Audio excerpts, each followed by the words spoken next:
Hi everyone.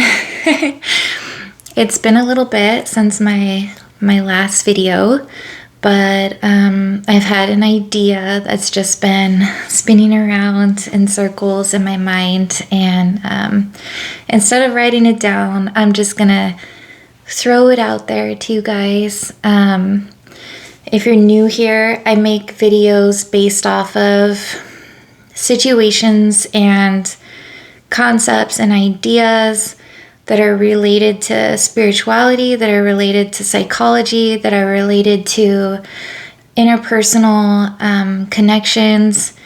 And I come up with these ideas based off of situations that are actually going on in my life with people that I know and interact with. And the hope is that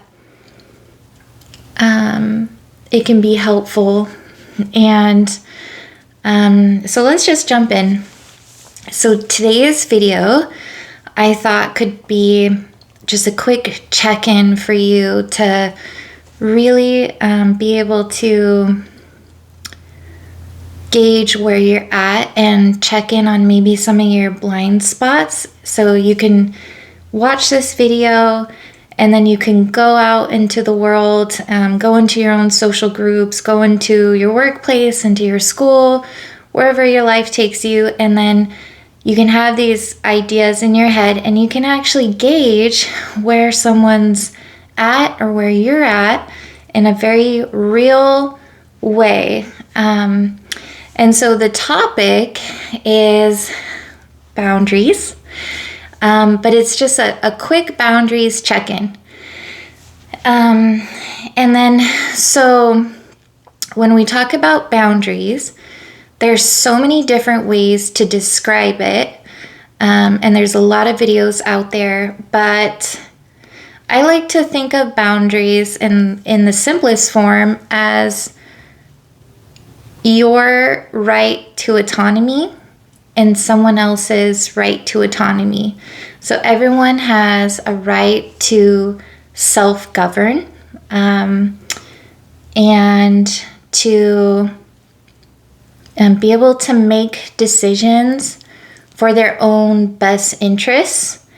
And then the boundary comes into play when we bump heads maybe with somebody else and their right to make decisions for their own best interests. Right, and what that looks like. So, forgive my squeaky chair if you can hear it. So,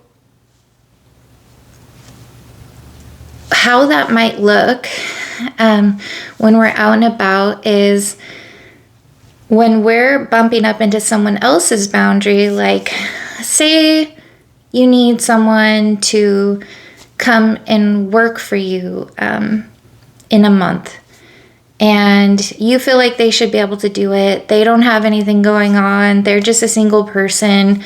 They don't have any specific celebrations or things coming up and you feel like they should be able to take one for the team and step it up. But when you ask them, they say no, they can't. And if you have, depending on your relationship with boundaries, you might keep pushing, right? So you might be like, but why can't you? And you're looking for a better answer. And if they say, well, it's because, I don't have anyone to watch my dog or something, then you're like, well, you can find someone to watch your dog. And you go into problem solving mode and you're trying to override the boundary that you just bumped into. So that happens pretty frequently, right? Another example might be, say that someone had like a really traumatic experience with alcohol and they don't want to hang out with people who are drinking. And they're like, yeah, it's okay, you guys go, but I'm not really into that kind of thing. And then the person who's kind of bumped into that boundary, they're like, oh yeah, but you haven't experienced it with me. It's going to be great. Blah, blah, blah, blah, blah. Keeps pushing, right? So then that person has to reassert their boundary if they're going to stay true to themselves. And they're like, actually, it's really not my thing. No offense. Blah, blah, blah, blah, blah. And that person has now hit the boundary twice, and they might even keep going with it. It could go all the way to, I'm actually going to show up at your house uninvited, right? And we're going to do this thing whether you like it or not. It could go, that far. It could be as simple as, oh, okay, man, my bad. So that's another example of bumping into someone's boundary.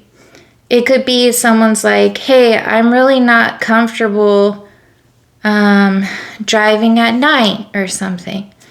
And you're like, no, it'll be fine. It's just this one time. You can do it. I believe in you. Whatever. Those are all responses of someone who doesn't have a good relationship, hearing someone else's boundary and deciding that they're going to keep pushing that. So what we're running into is someone's right to their own autonomy and to self-govern. And that person is saying, actually, this isn't good for me. And the person who's receiving it is saying, I'll decide that for you. Right? And that's actually you're overstepping boundaries.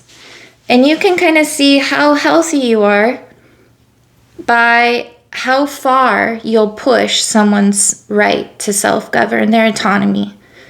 The safest people to be in relationships with are the people who don't push boundaries. They're respectful of boundaries. You can ask questions. You can, say like, oh, okay, I didn't know that about you. Is there something else I should know about it? And if they share this and that, and then, okay. And then what you do with that information matters, right? Because if you take that information and use it to weaponize against them, then you're really getting into this overstepping place. But if you use it as a way to be a more respectful friend, be a more respectful partner, whatever that is or that looks like, then that's wonderful. That's what healthy relationships are built on. And sometimes if someone feels really safe with you and they have a really great experience with you, they might, take down some of those boundaries. But they might not, and you have to respect that, and you have to respect their autonomy there. So also, as a person setting the boundary, you might, so say someone is giving you pushback, and you say, okay, well, yeah, I guess it's not that big of a deal, or you're right, maybe I can just reschedule. That shows your relationship with being able to self-govern yourself and abandoning yourself. So you can be a boundary pusher for other people's boundaries, but you could also have weak boundaries when it comes to protecting yourself. If there's something that you have an inkling that you feel is not going to be good for you and you share that, and then you're getting resistance and you give up on that, then it's kind of in the realms of that self-abandonment. And you can swing on both sides. So you can have really solid boundaries maybe when it comes to protecting your own boundaries, but maybe you're just a hardcore boundary pusher when it comes to other people. Like you're not respecting their equal right to self-govern, right? Or it could be the other way around. Or you could have really poor relationship with boundaries going both ways. And you can end up in some really confusing situations. You can end up in really toxic cycles, things like that. And I have another video called Emotional Healing, and it talks about how boundaries come into play in our mental body to protect our emotional body and how important that is. Now, if you have been a victim of manipulation, emotional manipulation, narcissistic abuse, anything that makes you have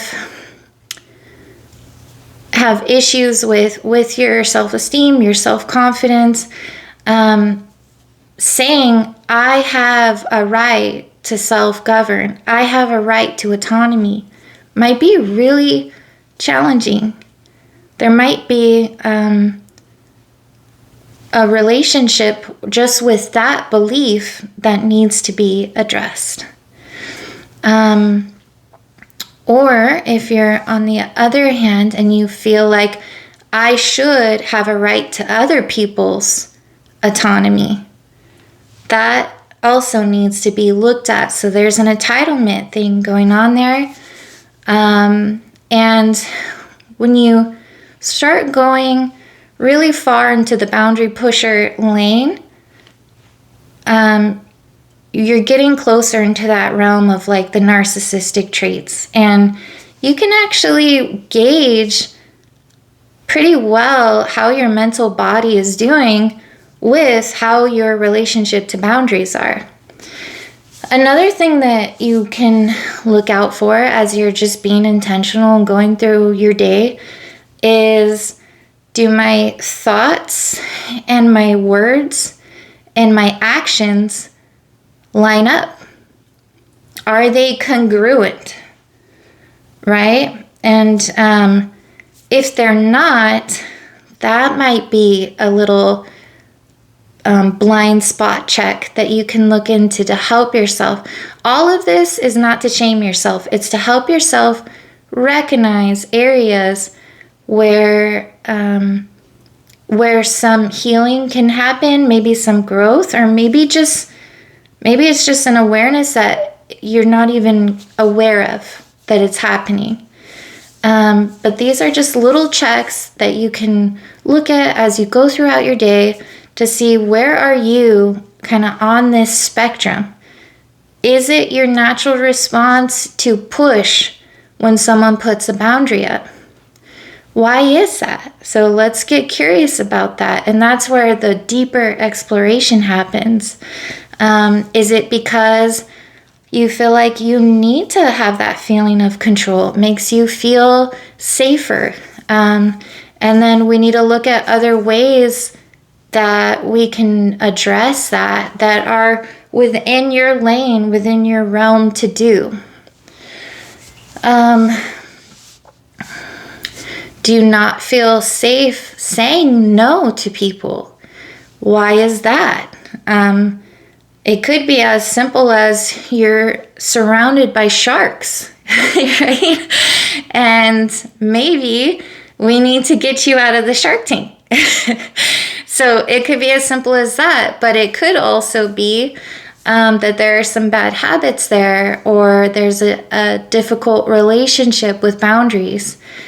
And then sometimes we run into the issue where people are, and I should change it from sometimes to a lot of times actually, and you see this with people who have trauma histories, who are on kind of all sides of that victim triangle of being a victim and the persecutor and the hero, right?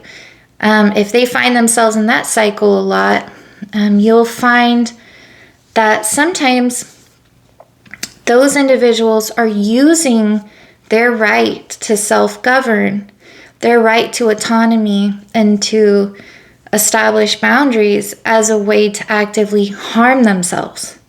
So in a destructive manner. So that's that when that martyrism comes out, or that chronic victimhood comes out, and then, they usually are swaying on the spectrum of the healthy boundaries from pushing boundaries, pretty intensely to not having any boundaries for themselves pretty intensely. And so if you find yourself kind of in that place, then there's really great places to start for your emotional healing. And if you have more questions about emotional healing, I do have that other video. And probably sometime in the near future, I'm going to be doing a video on narcissism. It will probably be an unpopular opinion because I like to focus mainly on those liminal spaces or those connecting spaces where the two energies kind of bump heads and those duality places. And a lot of times with narcissism, right, we like to just pull out our pitchforks and you're bad, I'm good, and story. But we all know that it's not quite like that. And it's actually pretty complicated, which is why it's such a buzzword. So that something like that will probably be coming in the future. But hopefully this little check-in with boundaries can, you can just have it in your mind as you're interacting with people, and you kind of run into these boundaries here and there, and you can see, what is my natural reaction to this? Where do I fall in this? And it can help you with some of those blind spots that maybe you don't even know are there. Bye, guys.